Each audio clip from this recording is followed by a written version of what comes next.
درود شنوندگان گرامی.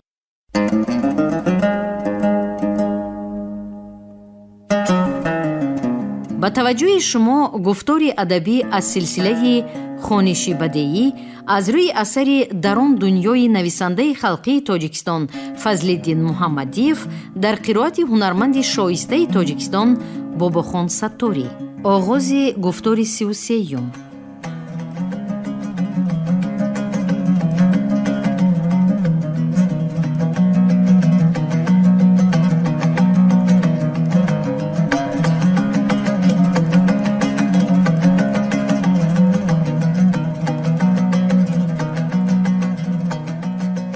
در پهلوی قبر محمد نماز شام را خوانده به خانه محمود سلطان برگشتیم.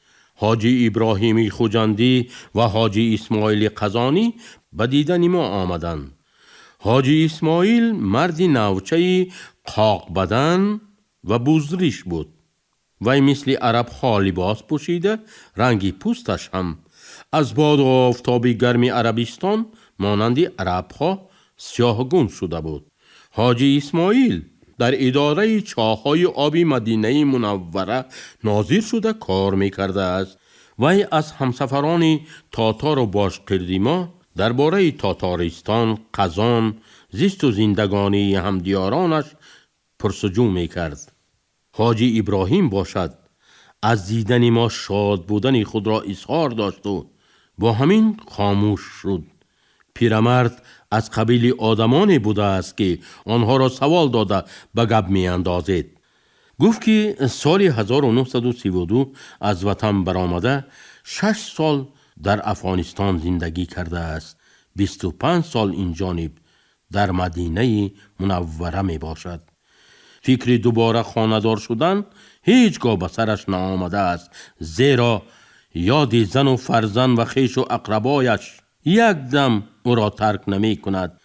در رسته بزازان مدینه منوره 22 سال دکانداری می کرد، اما 3 سال مقدم ترک کسب و کار کرده.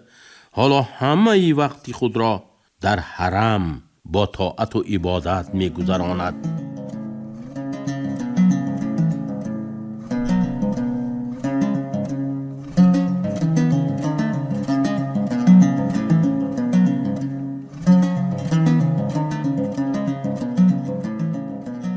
از کوفتگی راه بر وقت خوابیدم.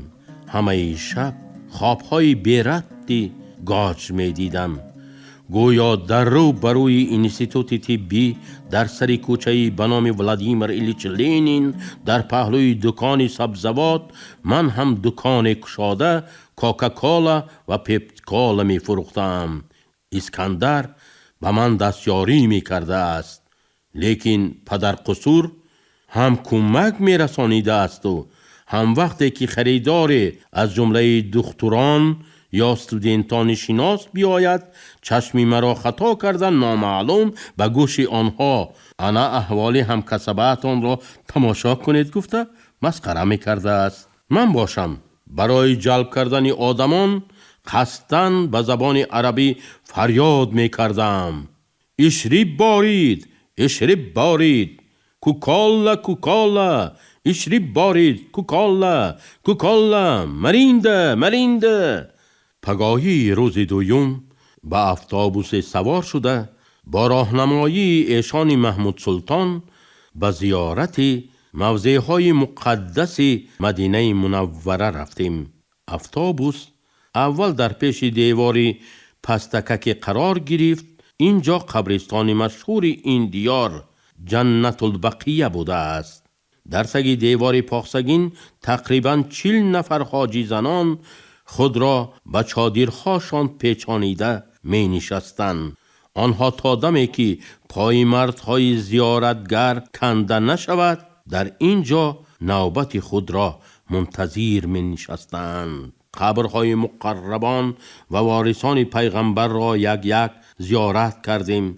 در سر قبر خلیفه سوم حضرت عثمان و دختر پیغمبر حضرت بیبی فاطمه دعای فاتحه مخصوصاً قیوق شد. از تأثیر محیط و نقل‌های ایشان محمود سلطان و حکایت‌های قاریه همه همسفران زار زار می گریستند. در بالای قبر حضرت بیبی فاطمه که مادر امام حسین و امام حسن می باشد، یک گروه ایرانی ها مویکنان و رویکنان می گریستند و خاک قبرستان را به سر پاشیده بلند نوحه می کردند. کمینه خود را در دلم کاهش می کردم که اینقدر سنگدل هستم و در چنین یک موضع مبارک از چشمانم حتی ذره اشک نمی ریزد. قاریه که در سر یکی از قبرها توقف کرده گفتند در اینجا زنی شریفه مدفون است که مهر پیغمبرمان حضرت محمد مصطفی صلی الله علیه و سلم به او تمایل مخصوصی داشت. قاریه که در اینجا نیز دعای و فاتحه خواندند و اما نام آن زن شریفه را به زبان نگرفتند. گپ یقین درباره بیبی زینب می رفت. عادتاً پدران روحانی از این نقطه سخن آغاز شود به صحبت چندان با رغبت شرکت نمی کنند و حال آن که قصه زینب مراق انگیز است و از این سبب در قرآن مجید در چند کلمه عکس یافته است.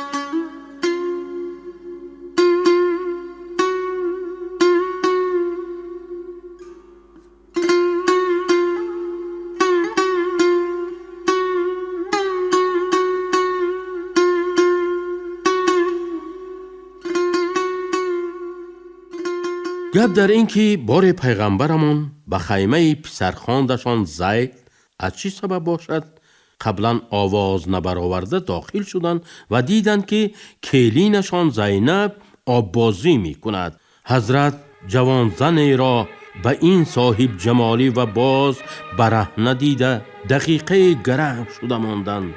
سپس هوشی از کیم کجاها گریخته رفته خود را با مشقت گرد و خون کرده به خداوند مراجعت کردند. هزار احسان به تو ای آفریدگار که مخلوقی را به این گونه زیبایی و فتانی خلق کرده ای. به چنین معجزه فقط خودت قادری. الله اکبر. دیر نگذشته پیغمبر پسرخواند خود را راضی کردند که به زینب طلاق دهد و او را به عقد نکاح مبارکی خود درآوردند.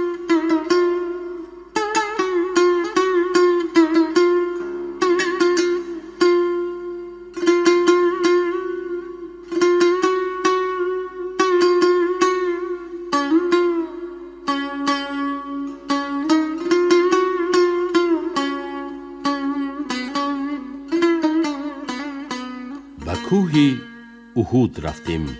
در اینجا مقبره 73 شهدا یعنی 73 نفر شهیدان واقع گشته است. در وقتش 120 نفر پیروان پیغمبر در این موضع با لشکری 1200 نفری کافران روبرو آمده 73 نفرشان شهید شده باشند هم عاقبت غلبه کردند. شمشیر معجزه‌ناک حضرت علی ذوالفقار به یادم رسید. وی در غلاف باشد همگی 2 گز درازی داشته است و اگر شیر خدا آن را از نیام برکشند و به سر دشمنان جولان دهند تا 200 گز بزرگ می شده است و در یک ضربه کله 200 کافر را از سر جدا کرده جان آنها را راز به جهنم به کمندیرافکه دائمی می فرستاده است. اسب حضرت علی دلدل زباندان خردمند و شیردل به خاطرم رسید که لازم شود مسافه بین شام و چین را یعنی بین اقیانوس آرام و بحر میان از زمین را در یک میشه زدن طی می کرده است. اگر خدا نکرده احوال لشکری اسلام به تنگ آید، تشبوس را به دست و پاهای خود گرفته خود را به فوج کفار می زده است و از کشته های آنان پشته ها می ساخته است.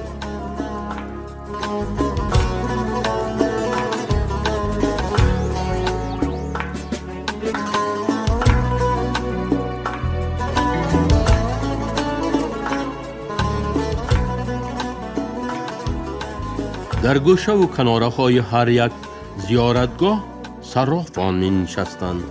ما ریال ها را به آنها داده تنگه می گرفتیم. در هر زیارتگاه تا 100 نفر صدقه طلبان بودند که از یک گروه حاجیان به گروه دیگر دویده و آنها را حلقه‌سان پیچانیده تا همه کروش ها را نستانند، حاجیان را به حال خود یا به طاعت و عبادت نمی ماندند. پول میده از کیسه بخشش طلبان باز به کاسه میسینی صراف می‌ریخت و ریال های کاغذی به کلوارچه های صدقه گیرندگان. از صدای بخشیش، حجی بخشیش، گوشی حاجی 1 دقیقه آرام نمی شد. از این عنعنه همه سودمند بودند، هم صرافان، هم بخشش طلبان، هم حاجیانی که بار کیسه هاشان سبوک گردد، هم باغ ایمانشان از میوه های تسکین آور پربار می شد.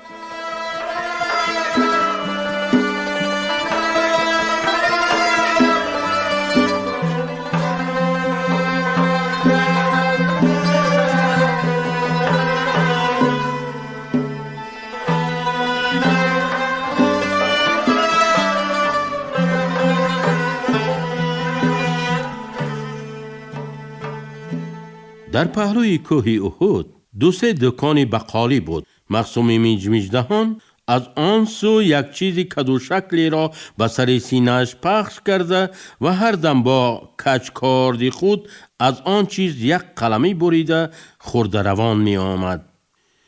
چیزی که او می خورد تره بوده است و طعمی بادرینگ را داشته است. اسرافیل این را دیده نیز به نزد دکان ها رفت و 1 مشت رزینکه امریکایی خریده آورد. پس از نیم دقیقه نصف گروه ما رزینکه می خواهید. این چیز به من معقول افتاد. هنگامی که جاغتان می جنبد، هر گونه فکرها از سر دور و دل از غصه آزاد می شده است. رزین خواهی فقط همین قدر جهت نامطلوب داشت که از چهره شخصی کفش کننده نور خاص قیافه انسان اندک دورتر می گریخته است.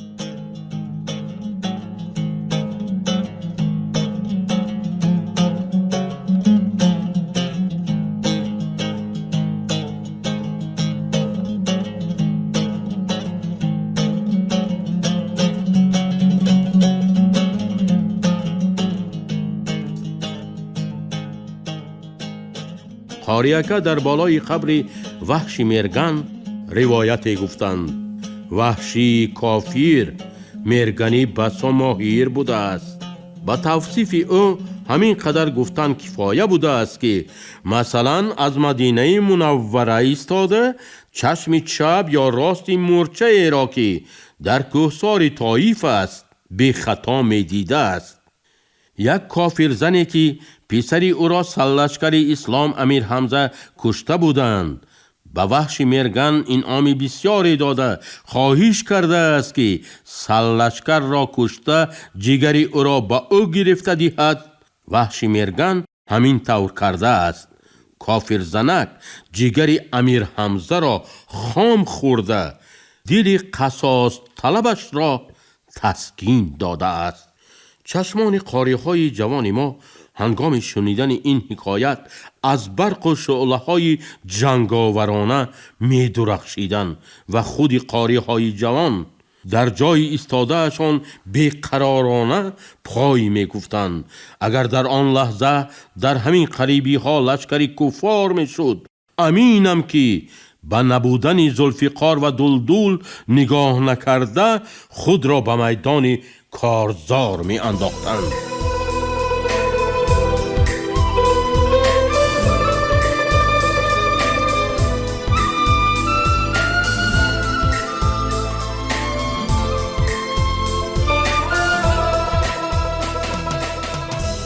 آن روز اینچنین 5 مسجدی در اولین نمازگاه های پیغمبر پهلوی همدیگر ساخته شده و مسجد قبا را زیارت کردیم.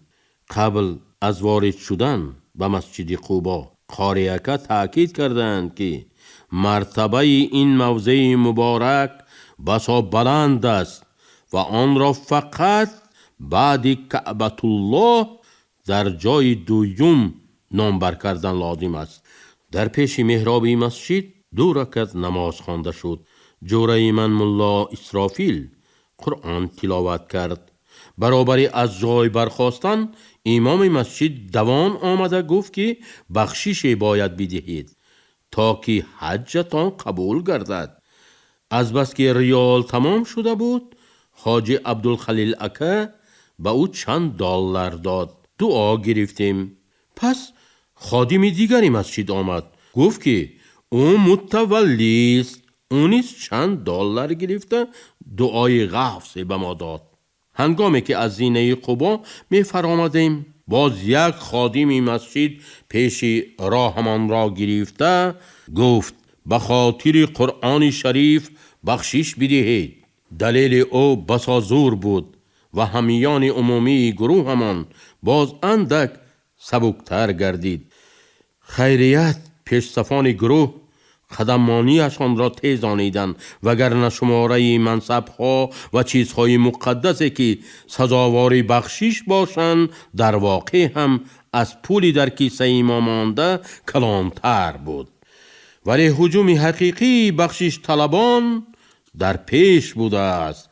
تقریبا 60 نفری آنها که اکثرشان بچه های 12-13 ساله بودند به گردی حاجیان برابر تقسیم شده حق خود را طلب می کردند. اگر پولی تنگه پیشگی تیار کرده امان تمام شود و کروش مفی یعنی کروش نیست گوییم آنها به حالمان نگذاشته به سوی صراف کشاله می کردند.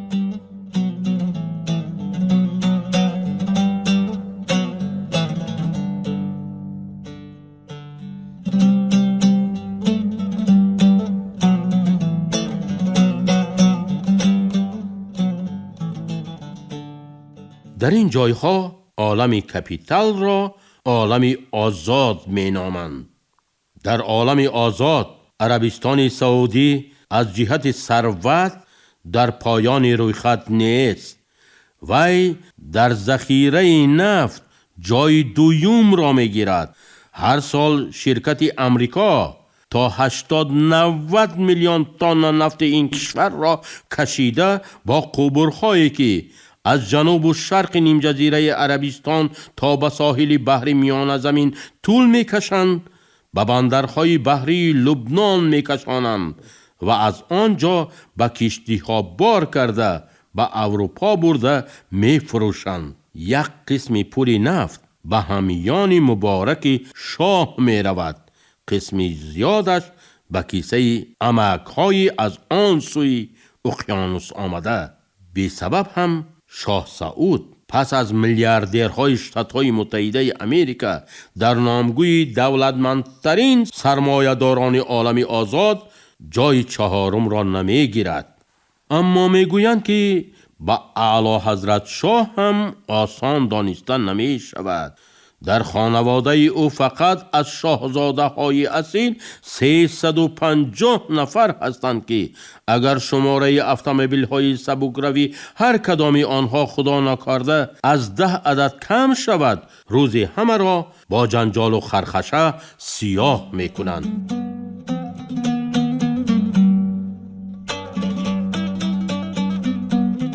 شنوندگان گرامی، شما گفتاری ادبی را از سلسله خوانش بدیعی از روی اثر درون دنیای نویسنده خلقی تاجیکستان فضلالدین محمدیف شنیدید. راوی هنرمند شایسته تاجیکستان باباخان ستاری، کارگردان شیرالی نغزلی، محرر عابدجان سیدزاده. انجام گفتاری 33